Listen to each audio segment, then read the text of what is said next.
Hello everyone, welcome back to Fallout. We're back in the original game, the first game, to talk about the next vault on the list, which is Vault 15.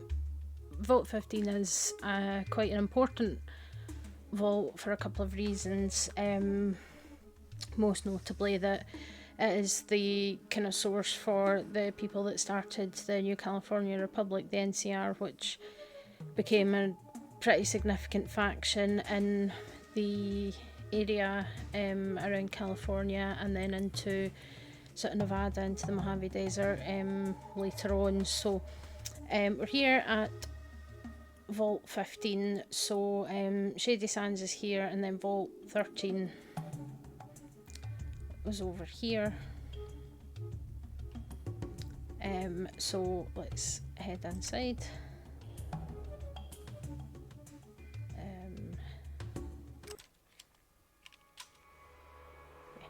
So, yep, this is us here at Vault 15. So it's just this little kind of unassuming hut. The location of Vault 15 does change a wee bit between Fallout and Fallout 2. So at this point we are in the area known as Death Valley, which is in Nevada.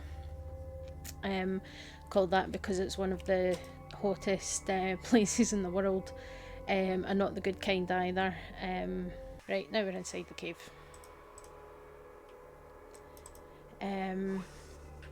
But in Fallout 2 it's a little bit closer, and it's in the Sierra Nevada mountain range, which is within the kind of boundaries of California. There doesn't seem to be any kind of information on the dates that Vault 15 was constructed or the budget or anything, but we know that the construction went smoothly and there was no delays, and the third level was supposed to be reinforced to protect against earthquakes, which is something that's known in California. So the equipment seems to have been pretty standard as well, and we know that there was at least one GEC, presumably two, given that seemed to be the standard in this area anyway. But Vault 15 did have an experiment, so we'll make note just now, we'll come back to this later, but you can see that the door has literally been blown off and destroyed. And it's also, compared to Vault 13, it is much worse condition. It's looking a bit on the rusty side, everything looks a wee bit on the broken side. Yep, this is broken. Chair is ruined. Display screens have been damaged beyond repair, so everything's broken. The layout's pretty much the same as what you see in Vault 13, but obviously everything's much more run down looking and broken down. So there was an experiment here which was quite an interesting one. So the vault was basically populated by a group of people with really quite radically diverse ideologies. So a real kind of mixed bag of different ideologies, religions and cultures and all that kind of thing. And the vault was to remain sealed for 50 years, and this was just to see what would happen. That was the thing. The bed is in wretched condition apparently. So yeah, everything's just completely trashed, and you can see up here that it's kind of caved in as well. So essentially, as time went on, the conditions in the vault deteriorated to the point where there was significant overcrowding, because nobody thought to sort of institute any kind of population control, anything like that. So it became really overcrowded, and yeah, everything's broken. So yeah, it became really overcrowded, and then eventually, as is going to happen in that situation when people are forced to live in unpleasant conditions and cramped together, they they don't do well. Eventually, things kind of came to a head in 2097, and a large group of people left the vault. And they basically stripped the vault of most of its equipment. Oh, there's a rat wandering around. So yeah, you can see that the kind of vermin have moved in instead. Yeah, large pile of rocks, and underneath that is a large pile of bones, which may or may not be animals. So a large group basically left. They stripped all the best equipment out of the vault, including the GEC. So the largest group of the people that left went on to establish Shady Sands, and they used the GEC to help kind of kickstart the town. And obviously we know how important that is, because Shady Sands then went on to become the NCR and expand its reach much further across the west coast over the next kind of 100 years or so from then. And then there were other groups that kind of split off into different raider tribes. So they became the Khans, the Jackals and the Vipers, and they kind of harassed and attacked other people for quite a long time. Yeah, elevator shaft. Let's go back upstairs. Yes, that is me, thanks. So, you know,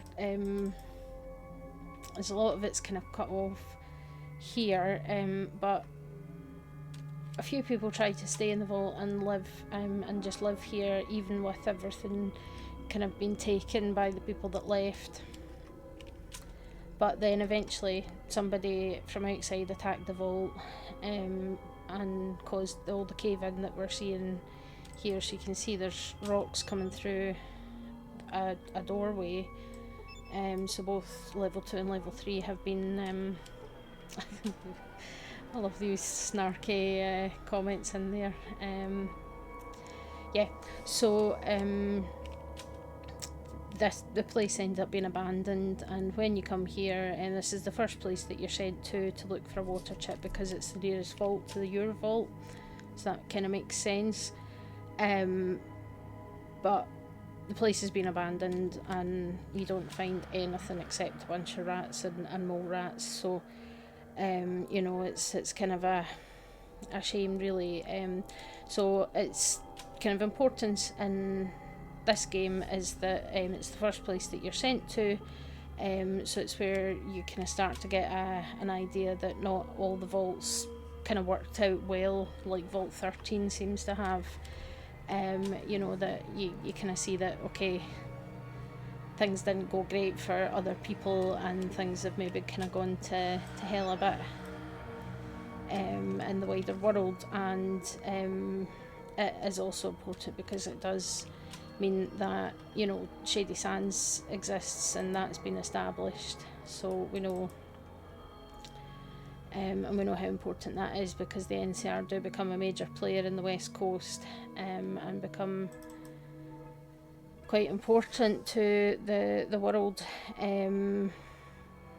So sometime between the events of this game and Fallout 2 and 2241, there's some excavations planned, and a bit of conflict between the NCR and other groups of like prospectors and scavengers over you know, excavation rights and things like that. And eventually a group of squatters kind of move in and live kind of above the vault and in the vault. The NCR wants the computer parts that are left inside the vault, essentially. So that's a quest that you're given by President Tandy, who's the president of the NCR. She's the daughter of Aradesh, who is kind of the leader of Shady Sands in this game, and was the first president. Tandy's his daughter. So you find that the squatters were basically covering for the Khans, and that they were basically raiding trade caravans and things passing by. So Tandy sends the Chosen One, the protagonist of Fallout 2, to resolve the situation, and they managed to do it peacefully.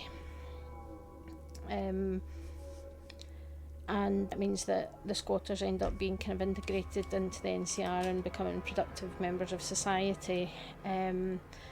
So, the NCR pretty successful, at least up until kind of 2280 odds. And then obviously there's problems. So we do know that there's problems in the sort of government and things, with the Brahmin barons and whatnot, and a bit of political corruption, all that kind of thing. And then depending on the kind of outcome at Hoover Dam, that can have a significant impact on the NCR as well. But that's why Vault 15 is important, is because that's where they came from, and it does become then a kind of important part come Fallout 2, where the vault does end up being kind of inhabited again, and the computer parts and things, so it's all kind of part of some of the quests that you can do in Fallout 2. But yeah, it's quite an interesting one, because it's one of these experiments where they're just like throwing stuff at a wall and seeing what sticks kind of thing, it's just like, okay, well, what if we just take all these people that have vastly different kind of ideologies and very different political leanings, very different potentially religions and faiths and things, and just put them all together and just see what happens, and see, and it kind of makes sense then that the group would splinter off into different factions and potentially follow what they're kind of aligned with, because NCR clearly wants to emulate the sort of democracy of the old world. They base a lot of their kind of processes and laws and things on what existed in pre-war America.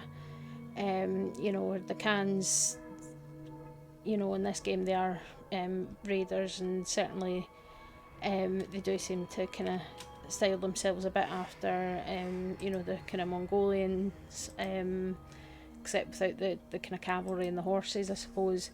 But you've got these vastly different groups, and there's always going to be conflict, and again that's just part of the core theme of this whole thing, is that war never changes. And if you pack hundreds of people into a small space where they can't leave, and they get overcrowded and resources become short, it's easy to see why things would just go to hell in some cases. And Vault 15 was still one of the more kind of successful vaults in that regard, when you compare that to the likes of Vault 11, Vault 22. These vaults where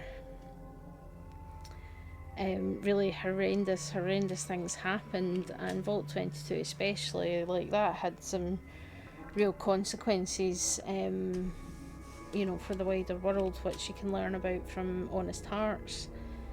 And even in this game, Vault 12, which will be the next one that I'm planning to look at, in this game, where it's just like, okay, so the door doesn't shut properly so that we can see what happens when people are exposed to radiation over a long period of time, and that becomes Necropolis, which means City of the Dead, and it's a town of ghouls essentially. That's what happened in Vault 12, but some of the more horrific things that happened in some of these vaults, Vault 87's another one that's an absolute horror show, where they were basically just experimenting with FEV and creating super mutants, and they were just terrorising the entire wasteland. Just so many that really just did not end well, whereas Vault 15 at least is one that seemed to have some success. It's had enough people to survive that a town and eventually a significant kind of nation emerged from it, that ended up somewhat successful. at least for a period of time, and obviously things kind of went to pot. And Mr. House does say, if you want to see how successful democracies are, look out the windows, which is an interesting line, but it's not necessarily wrong. That that's the thing about democracies, is that when politicians are forced to pander to certain people, I mean, it's an old adage that you can't please everyone, and that's absolutely the case. So with democracy, when you're always having to kind of win votes from people and get people to vote for you and your policies and your and that kind of thing, and then it does mean that you often end up kind of compromising in situations, and things take longer to be decided and things like that. So there are kind of downsides to it, but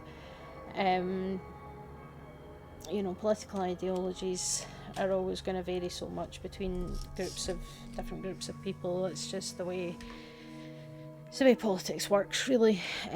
So it's one of these kind of situations, and it's interesting because, again, that's the whole point of these games, is that we are looking at how people survive and how society basically is rebuilt after the end of the world, and the fact that everybody seems to be coming to a different answer for that question, and it's kind of deciding who's actually right, what's best for the people of this area, what's going to be the most beneficial for the most people, and then, as obviously being a RPG video game protagonist, then it often falls to you to make these decisions and to actually kind of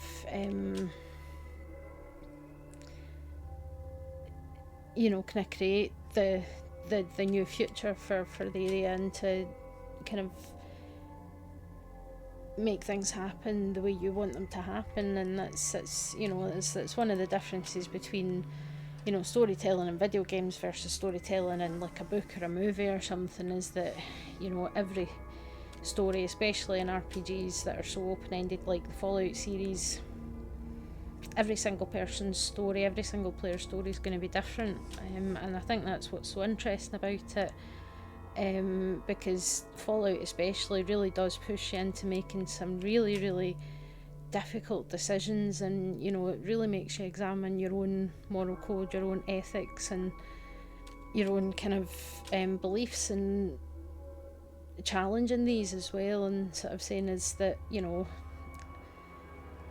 is euthanasia okay in a situation where the person clearly expresses a wish to end their lives but are physically incapable of doing it themselves, such as the case of Harold, when he ends up rooted to the ground and stuck, but his heart's not even inside his body anymore, and he's become this giant tree, and he wants to end his life. And so Fallout 3 is just like, okay, you need to decide, do you do what Harold wants, or do you do what the tree minders want, which potentially could also be very beneficial for the entire wasteland. It's kind of the same thing here. The Master clearly was an intelligent man before he became what he is, and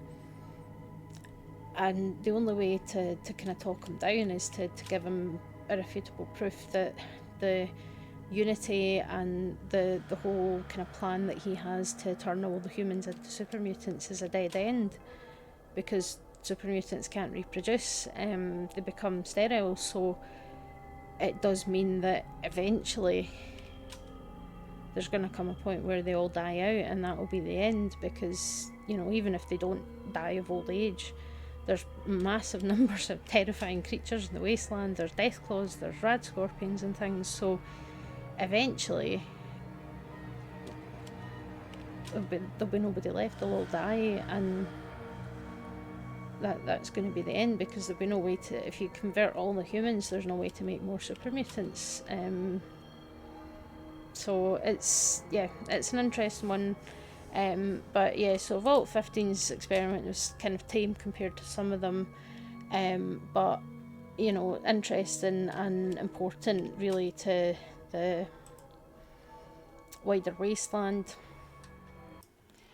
They don't like you brandishing a weapon when you go into Shady Sands.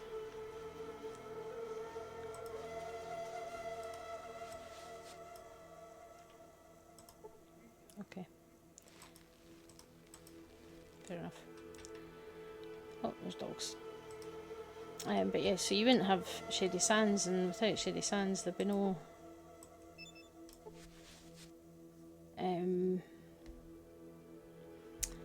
NCR.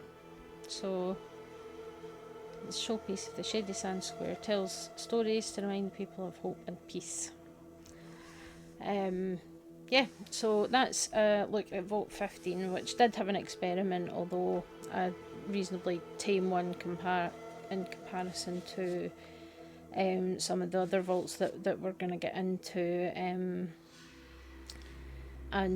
a vault that did end up being kind of somewhat successful. So even though the vault itself has been abandoned, people that came from the vault have established themselves and are living a reasonably good life, as much as one can, on the surface of a nuclear blasted wasteland. So yeah. So next up we'll cover the other vault, other major vault that's in Fallout, which will be Vault 12. So we'll pay a visit to the ghouls of Necropolis, and that's obviously where your protagonist ends up finding a working water chip, but you have to kind of solve typical video game storyline.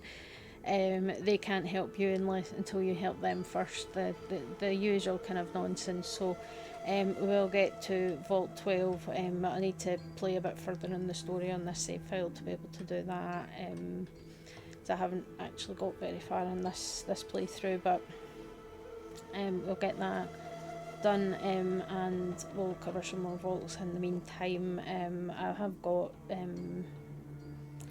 a lot to say about some of them, especially like Vault 11, which to my mind is one of the more horrific vault experiments out of all of them. So yeah, so that's Vault 15.